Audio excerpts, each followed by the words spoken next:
Hello, I'm Bakhtiar Sonov and you're watching A News. Now let's take you through today's top stories.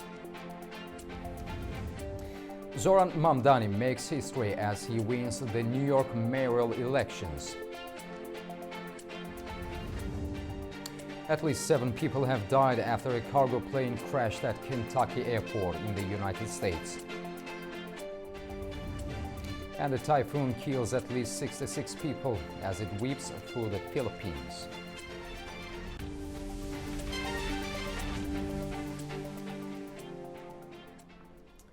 A driver has been arrested after plowing into pedestrians and cyclists on France's Oleron Island, injuring at least 9 people. France's Interior Minister Laurent Nunez said 2 of the victims are in intensive care. Witnesses say the 35-year-old suspect shouted Allahu Akbar, God is the greatest, when detained, though officials haven't confirmed any terror links. The local prosecutor says the man was known to police for petty crimes and possible drug offenses, and investigators are examining whether he may have mental health issues. This is a developing story, and we will bring you the latest lines as they come. Now, it's a historic day in the United States as Democrat Zohran Mamdani has won the New York mayor election. He's now the first Muslim mayor the city has had, as well as the youngest at 34 years old. Here is the latest.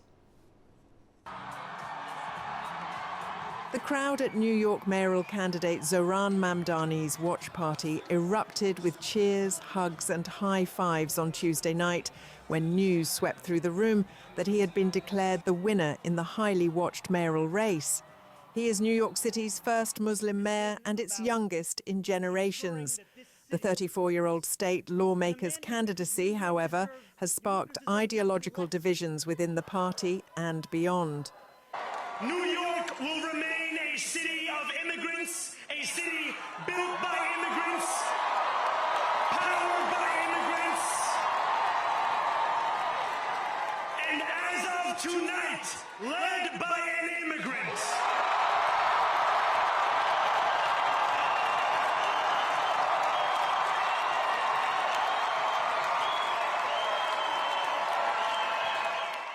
Mamdani defeated independent candidate and former Democratic governor Andrew Cuomo, who sought a political comeback 4 years after resigning amid scandal.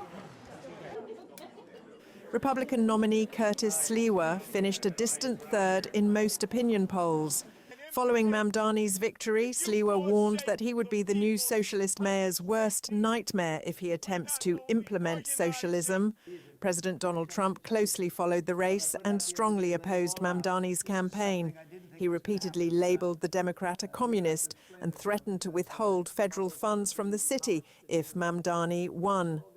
On the eve of the election, Trump had endorsed Cuomo, bypassing the Republican candidate. On Tuesday, he also drew criticism after saying, in his own words, that any Jewish person who votes for Zohran Mamdani is a stupid person. Despite ideological contrasts, all 3 candidates centered their campaigns on the city's rising cost of living, an issue that has remained a top concern for voters since last year's presidential election. As an Albanian American born in this country as a Muslim, it's satisfying to see someone my age that same beliefs as me, who wants to make it more affordable in New York City. It's absolutely amazing to see. Zohran is the change that we needed to have in New York City. He is the voice of the people. He is amazing. We all believed in him, and today, now is the time to all be together. Meanwhile, in Virginia and New Jersey, Democrats Abigail Spanberger and Mikey Sherrill won the elections for governor with commanding leads, respectively. US President Donald Trump on Tuesday downplayed Democratic victories in 3 key races held during the first major elections since his return to office. He attributed the results to his absence from the ballot and the impact of the recent government shutdown, referencing assessments by pollsters. Meanwhile, today marks 36 days since the U.S. government shutdown began, now the longest in history. With no end in sight, millions of Americans are seeing their livelihoods disrupted. The US government shutdown has now become the longest on record as it enters its 36th day. It's after the Senate's latest effort to approve a temporary funding measure on Tuesday failed, its 14th unsuccessful attempt, as millions of Americans continue to face disruption from cuts to federal programs, flight delays and missed paychecks. The closure has halted the Supplemental Nutrition Assistance Program, or SNAP, which supports low-income individuals.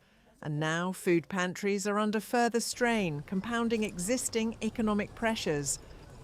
When we look at the tariffs and the increased costs that are associated with the things that we need to buy, then you couple that with SNAP, which is not just about SNAP discontinuing with the government shutdown, but all the changes that will encompass whether you're a senior and you need to work again, the workforce requirements, and then the government shutdown and SNAP reduced benefits all create a tsunami that is unattainable for any food assistance provider to be able to match. Republicans and Democrats in Congress continue to blame each other for the standoff, which began on the 1st of October when lawmakers were prevented from passing the funding bill.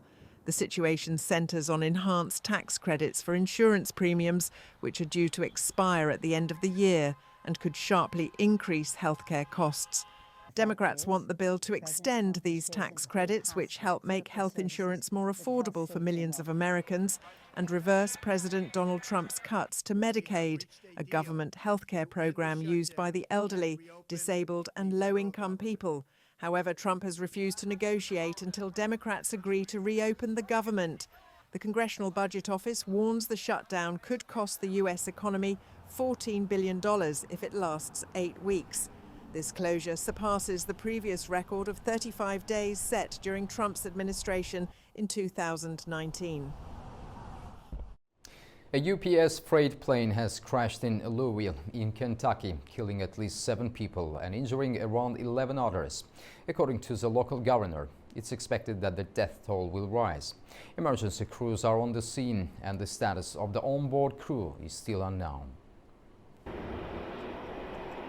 It was shortly after takeoff when the UPS cargo plane crashed and caught fire in Louisville on Tuesday, killing at least 7 people and injuring around 11 others.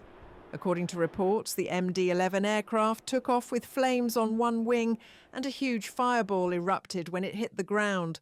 Several buildings in an industrial area beyond the runway were also set ablaze, with thick black smoke rising into the evening sky. The plane was carrying around 38,000 gallons of fuel when it exploded. Officials issued a shelter-in-place order for all locations within a 5-mile radius of the airport. I can confirm that there was no specifically hazardous cargo on board of the plane that would create an environmental issue for those around the site, but the impact and where it impacted could create those types of situations. So please, if there is a shelter in place, follow it. Authorities say the death toll may increase as the status of the crew on board is still uncertain. An investigation into the crash has been launched and will be led by the National Transportation Safety Board. Airplane manufacturer Boeing says it is following the developments in Louisville and is prepared to provide technical assistance. The mayor of Louisville says the airport will reopen on Wednesday morning. Several airports in Belgium have reopened after being forced to close when drones were reported to be operating in the vicinity. The government has called an emergency meeting after dozens of flights were grounded, disrupting travel plans for hundreds of passengers.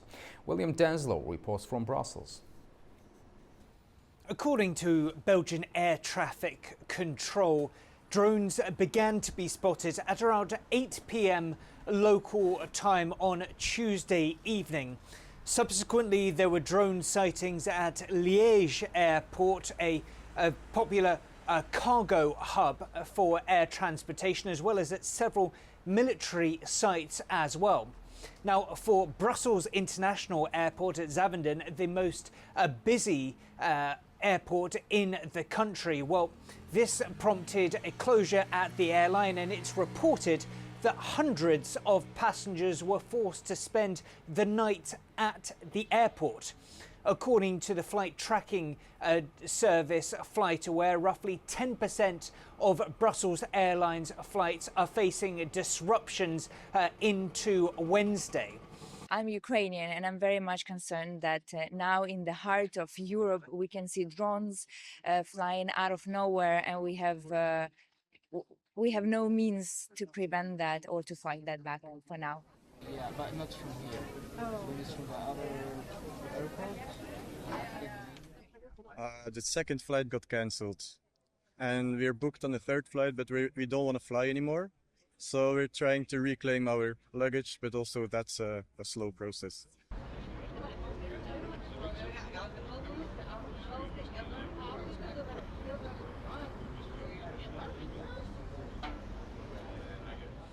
When it comes to what happens next, well, Belgium's National Security Council will be convening on Thursday to discuss this incident and broader threats when it comes to drone incursions. This is certainly not an isolated incident. There have been similar such occurrences over recent months impacting a number of nations here in Europe. The likes of Romania, Poland, Denmark have all seen such drone incursions disrupting airspaces flights recently. When it comes to the causes of this, well, Russia has consistently rejected any allusions, any allegations that they might be responsible in such hybrid threats. But these incidents that we've seen over recent months have certainly garnered a strong response from both NATO and the European Union. As far as NATO is concerned, well, they've ramped up its eastern flank watch, increasing security along the borders with Belarus and Russia, doing more when it comes to more jets in that area. But NATO has acknowledged that sending jets or shooting missiles to shoot down very cheap drones is a non-efficient way of dealing with things. They're working on better ways to counter and detect such drone incursions in the future. As far as Brussels' response and that of the European Union, well, they are launching so-called drone wall plan, really to try and mitigate these threats across Europe. That is a plan that has been ramped up over recent months. This is certainly a threat that both NATO and the European Union is taking very seriously indeed. William Denslow, Frey News, Brussels. The European Commission says the European Union could gain new members by 2030 as several candidate countries show progress in meeting accession criteria. The latest enlargement package highlights both advances and setbacks across the region. Let's take a look. EU could gain new members. According to the European Commission's latest enlargement package, several candidate countries have shown notable progress in their accession paths. Brussels' 2025 report shows that Montenegro is rapidly moving towards the Union, with Albania close behind, while Ukraine and Moldova are working hard to close the gap with the others. Officials say the next expansion could take place by 2030 if the conditions are met. Montenegro is the most advanced and has made significant progress towards EU accession, and it is at the same time the most prepared country. The country produced tangible results on required reforms while remaining firm on its EU strategic orientation. Despite continuing to face the challenges of Russia's ongoing invasion and Hungary continuing to block formal progress in Ukraine's membership negotiations, the Commission also praised Kyiv's commitment to accession. In the presentation of the State of Enlargement reports, the countries that have done their homework well stand out. That they align. However, not all countries receive praise. EU High Representative for Foreign Affairs and Security Policy, Kaja Kallas, said that Georgia is now a candidate country in name only. Georgia has no viable path to European Union at this stage unless conditions change dramatically. It is now a candidate country in name only. As Kallas, Marta Kos also criticised Georgia's path and called authorities to action. Georgian authorities need to urgently reverse their course to respond to their citizens' demand for a European future. Following the last year's European Council conclusions that the Georgian government's actions have de facto led to a halt of the pre-accession process, and in light of Georgia's continued backsliding on the fundamentals since then, the Commission considers Georgia a candidate country in name only. The annual enlargement package presents a comprehensive assessment of the progress made by candidate and potential candidate countries over the past 12 months. Alongside political and democratic reforms, Brussels says the next wave of enlargement could also reshape Europe's energy security and economic competitiveness. EU Foreign Policy Chief Kaja Kallas says that Turkey remains a key partner for the European Union. Here's our Aliya Iman with more. EU Foreign Policy Chief Kaja Kallas stated that Turkey remains a key partner for the European Union during the launch of the bloc's 2025 enlargement package in Brussels. Kallas says enlargement is not only a political priority, but a geopolitical need, especially with the war in Ukraine continuing to reshape Europe's security landscape. She emphasized that the EU and Turkey are engaged on multiple issues of common interests, from trade and energy to regional stability. But she also noted that the decline of democratic standards, judicial independence, and fundamental rights has effectively frozen Turkey's accession process since 2018. Kallas added that strengthening the rule of law, fighting corruption, and supporting independent media are essential for both national and European security. She ruled out that any shortcuts to membership are not an option. EU Foreign Policy Chief said Turkey remains a strategic partner, with 2030 set as a realistic timeframe for potential new EU members. Turkish officials stressed that the EU's enlargement policy should include Turkey, citing its long-standing candidacy and vital role in regional stability, migration, and defense. President Recep Tayyip Erdogan says Turkey's goal of full EU membership and calls for the removal of what he calls political blockages in the accession process. Recently, Turkey rejected the European Commission's latest report as biased, claiming it contains unfounded allegations and uses language inconsistent with efforts to build a positive Turkey-EU agenda. Also at the same time, Turkey emphasized its continued commitment to EU membership and regional stability. This is Aliya Iman, Istanbul, Turkey, A News. Now to the Philippines, where one of the year's strongest storms has left a trail of devastation. Typhoon Kalmegi has claimed dozens of lives and forced hundreds of thousands to flee, with the central province of Cebu among the hardest hit. Communities across the central Philippines are reeling after Typhoon Kalmegi. The powerful storm left at least 66 people dead and forced hundreds of thousands from their homes. The typhoon, locally known as Tino, tore through Cebu province on Tuesday, submerging entire towns, sweeping away homes and triggering deadly floods and mudslides. In the riverside city of Talisay, residents are still trying to make sense of what's left, scavenging through the ruins of their homes in search of anything they can save.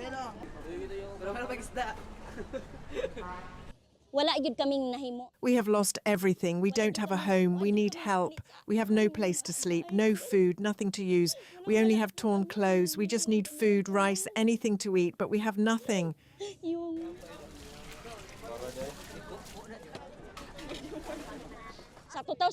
From living here since 2013, this was the only time that we experienced such pain that it hurts my chest knowing our house is gone.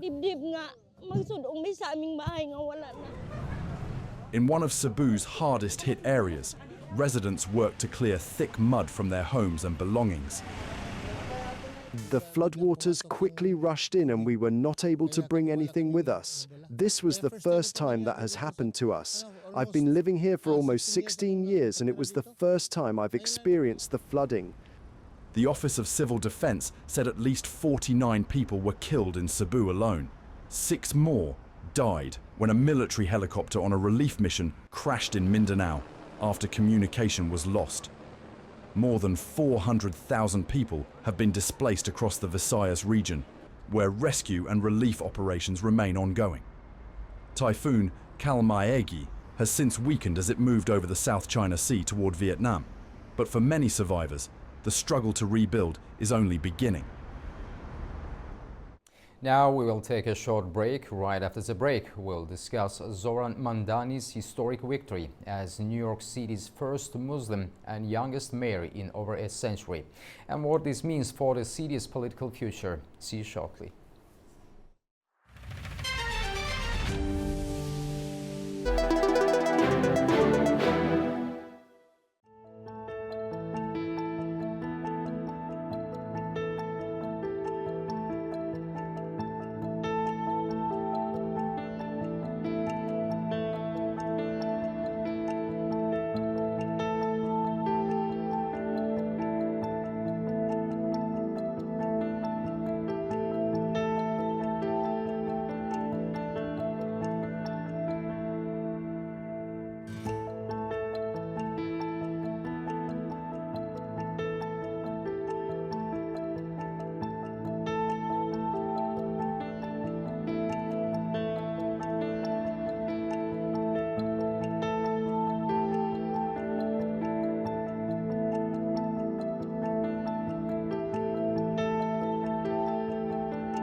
Welcome back to A News. New York City has made history. Zohran Mamdani has been elected mayor, becoming the city's first Muslim mayor and its youngest in over a century. His victory signals a major shift in the city's political landscape, driven by young voters and progressive priorities. I'm joined now by Ivani Vassoler, professor and researcher at the State University of New York, to help us break down what this means for New York and beyond. Professor Vassoler, thank you for joining us. Thank you for inviting me. So how significant is this victory in the context of New York's political history? It is very significant. At the beginning, when Zohran Mamdani announced his intention to run for mayor of New York, nobody was paying much attention, but in the end, his electoral campaign grew considerably, reaching the point of tomorrow. He was elected as you mentioned, is the first Muslim mayor, the first immigrant to be elected in the United States major city. Is significant in this regard. Is significant also in relation to the political environment of the country. I believe that people are aware that during his campaign he was heavily criticized by President Trump. Yes. Yet, despite of all criticism coming from the president, Mamdani was elected by large numbers, was a major victory. Professor Wasseler, what factors do you think contributed most to Mamdani's success over high-profile opponents like Andrew Cuomo? There are several factors. First of all, Mamdani was in politics before, so he is something that is coming new, totally without experience to the politics of New York. He was previous this election, and he still is representative, a legislator in the New York State Assembly. And it was there as a legislator, as a representative in the state, that he started to build his campaign. One of the factors is the way that he built his campaign. One of the factors that is playing his election. You wanted to build a broad coalition of voters, immigrants, Latinos, Afro-Americans, certain Jewish communities in New York also was part of this broad coalition. But his main team to put all these people together was cost of living. In other words, he put ahead electoral campaign based on economics, on the idea that New York must be, and according to him, will be, a more affordable city where people can live, where people can afford the services. For example, public transportation, this is one of the main elements of his campaign, and also a control in rents, because the rents in New York apartments are incredibly expensive, and he wants to put controls on that, and also wants to reduce the price of food through the creation of cooperatives in the city, cooperatives to sell produce and other aliments. And so it is about cost of living, reducing the cost of living of New Yorkers. So Mamdani has pledged to raise taxes on large corporations and the wealthiest residents. How might the business community respond? The business community apparently is not, as they say here, not happy about this, yes, because of it's an increase in taxes, and always the business community, when there is a proposal for increasing taxes, the business people allege that, hey, this is going to increase our costs. In the end, the products are going to become more expensive. And finally, we are going to lay off people. Yet, to put ahead his proposals for New York City, the mayor has to work with some type of income distribution. And to improve the income distribution, you have to increase taxes of the wealthy, even though because the city needs to increase its budget in order to develop public policies that will help the poor.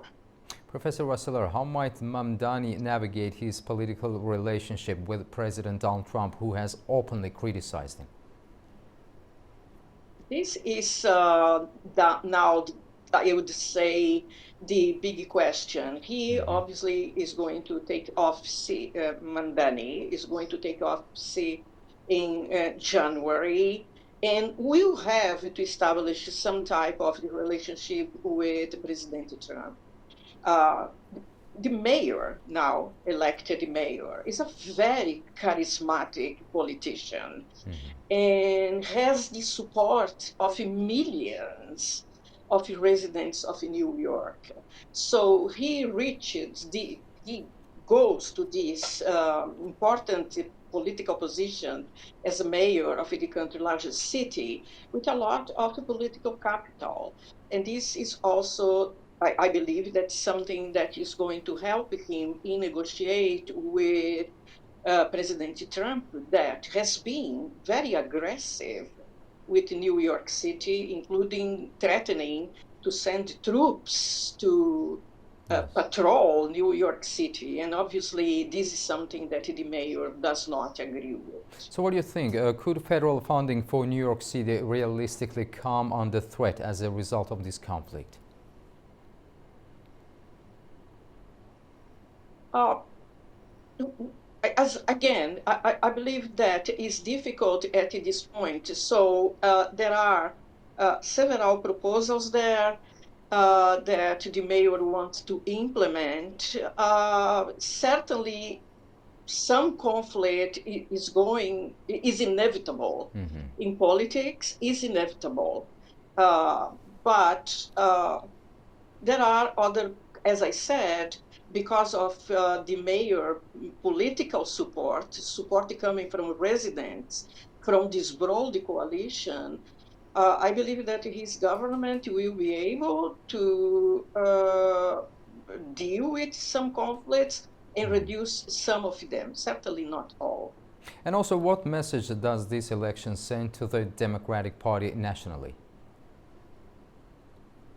The Democratic Party at this point is quite enthusiastic about the results of this election in New York City and elections in other parts of the country.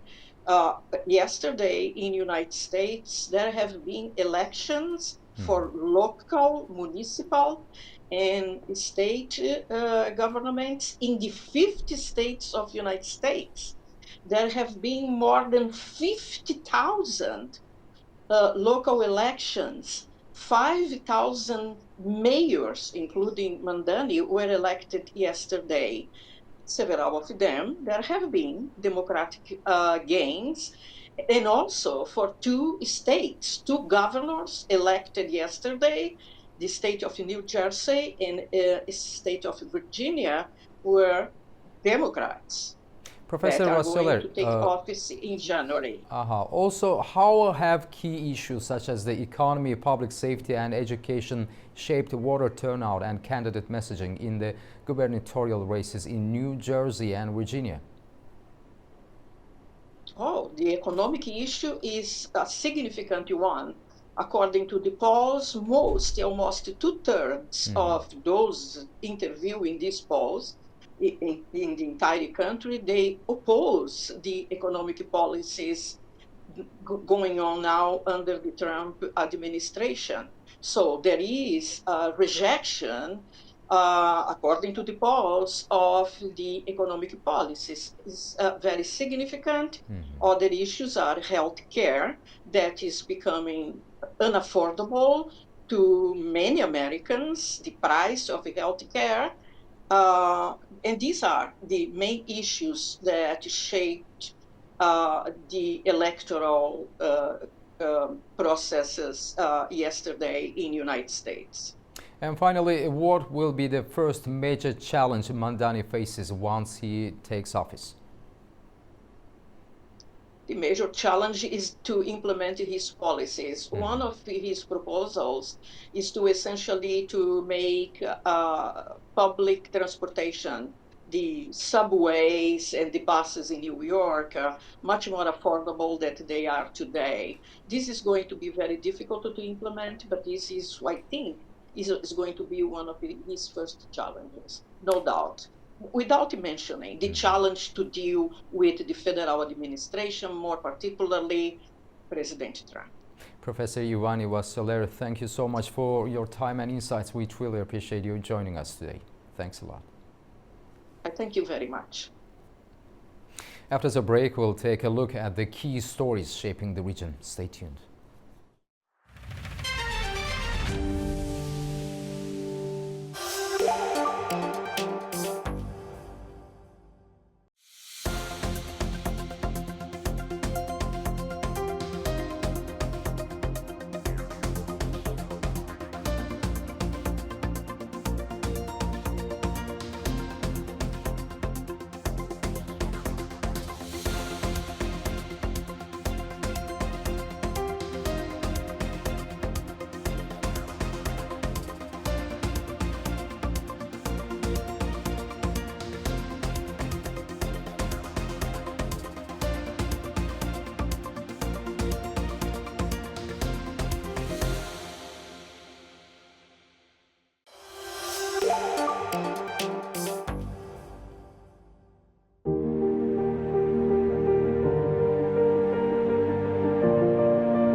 Welcome back to A News Now. Let's take a closer look at the key stories shaping the region.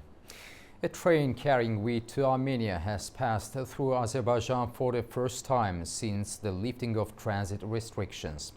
According to Azerbaijan Railways, 15 wheat hoppers loaded with more than 1,000 tons of grain departed Russia and crossed Azerbaijan as well as Georgia before heading to Armenia's Delarik station. The move follows President Ilham Aliyev's statement during his state visit to Kazakhstan last month, where he announced the removal of all transit limitations on cargo bound for Armenia.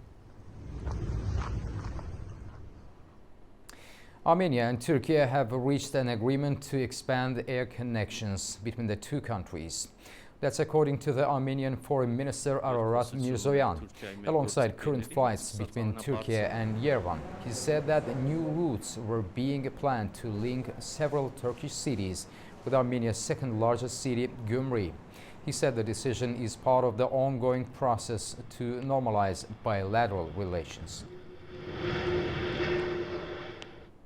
Scholars and legal experts from around the world have gathered in Baku to explore one of the most pressing questions for the future of state sovereignty and constitutional governance in an era of global change.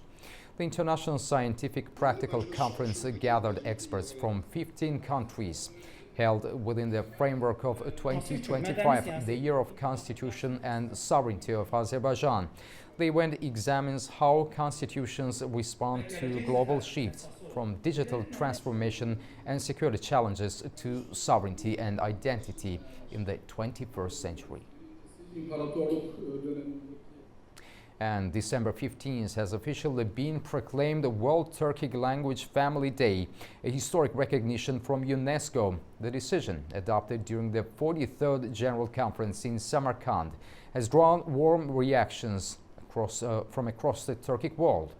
The Secretary General of the Organization of Turkic States welcomed the decision, noting that UNESCO's recognition by the world's leading institution for cultural and linguistic diversity reflects the growing global role of the Turkic world.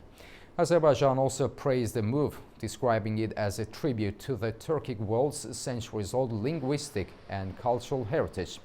Baku emphasized the country's active role in strengthening cooperation within the Organization of Turkic States. You are up to date with the world news for the hour. Thank you for watching and stay tuned to A News.